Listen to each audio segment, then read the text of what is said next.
رات کا وقت تھا، ہلکی ٹھنڈ اور گھنا اندھیرا پورے شہر کو ڈھانپے ہوئے تھا۔ باہر بائی پاس کی سڑک پر ایسا سناٹا تھا جیسے ہوا بھی دھیرے دھیرے چل رہی ہو۔ اسی دوران ضلع کلکٹر اور D M madam Nandini Singh اپنی سرکاری جیپ سے اچانک سرپرائز چیکنگ پر نکل پڑی تھی۔ انہیں شکایت ملی تھی کہ کچھ چوکیوں پر رات کی ڈیوٹی میں لاپرواہی ہو رہی ہے۔ نندنی میڈم اپنے مزاج سے بہت سخت تھیں اور سچ جاننے کے لیے اکیلے نکلنا پسند کرتی تھی۔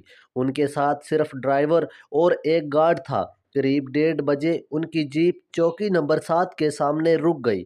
اس چوکی پر 4 حوالدار راگھو، امتیاز، کلدیپ اور مہیش رات کی ڈیوٹی پر تھے، لیکن چوکی کا حال دیکھ کر ہی انہیں کچھ گڑبڑ سی لگی۔ گیٹ آدھا کھلا تھا، باہر کوئی پہرا نہیں تھا اور کمروں کی لائٹس تو جل رہی تھی مگر اندر کوئی نظر نہیں آ رہا تھا۔ ڈی ایم میڈم نے ڈرائیور سے کہا، گاڑی یہیں روک دو، میں خود اندر دیکھتی ہوں۔ جیسے ہی وہ اندر داخل ہوئیں، پیچھے کے کمرے سے اونچی آواز سنائی دینے لگی، کسی کی بحث کی، کسی کی چلانے کی آواز۔ وہ فوراً تیزی سے اس طرف بڑھی۔ کمرے میں پہنچتے ہی انہوں نے دیکھا کہ حوالدار راگھو ایک کانسٹیبل کا کالر پکڑ کر چلا رہا تھا، تو 3 گھنٹے کہاں غائب تھا؟ ہر بار بغیر بتائے ڈیوٹی چھوڑ دیتا ہے۔ باقی 3 حوالدار دونوں کو الگ کرنے میں لگے ہوئے تھے مگر ماحول گرم تھا، پسینے اور غصے کی بدبو کمرے میں بھری ہوئی تھی۔ جیسے ہی ڈی ایم میڈم کی آواز گونجی، بس سب لوگ فوراً کھڑے ہو جاؤ۔ پورا کمرہ جیسے جم گیا۔ چاروں حوالدار سیدھے ہو کر کھڑے ہو گئے۔ راگھو کے چہرے پر اب بھی غصہ تھا مگر ڈی ایم میڈم کے سامنے کسی کی ہمت نہ ہوئی کچھ بولنے کی۔ میڈم نے ایک ایک کو گھورتے ہوئے کہا، تم لوگ رات کی ڈیوٹی کو مذاق بنا رکھا ہے، یہاں عوام کی حفاظت کی ذمہ داری ہے اور تم آپس میں لڑ رہے ہو۔ ان کی آواز اتنی کڑک تھی کہ کسی کی ہمت نہ ہوئی نظر اٹھانے کی۔ پھر میڈم نے سب کے mobile phone, duty log book, battalion entry اور گشت کی رپورٹ چیک کروائی۔ تب اصلی سچ سامنے آیا۔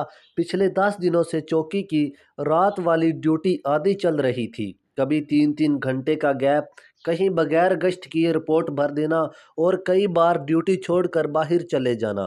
رات اور بھی گہری ہو رہی تھی مگر چوکی کے اندر ایک عجیب تناؤ بھری گرمی پھیل چکی تھی۔ ڈی ایم میڈم نے بغیر وقت ضائع کیے فیصلہ سنا دیا، آج سے تم چاروں کی رات والی ڈیوٹی فوری اثر سے تبدیل کی جاتی ہے۔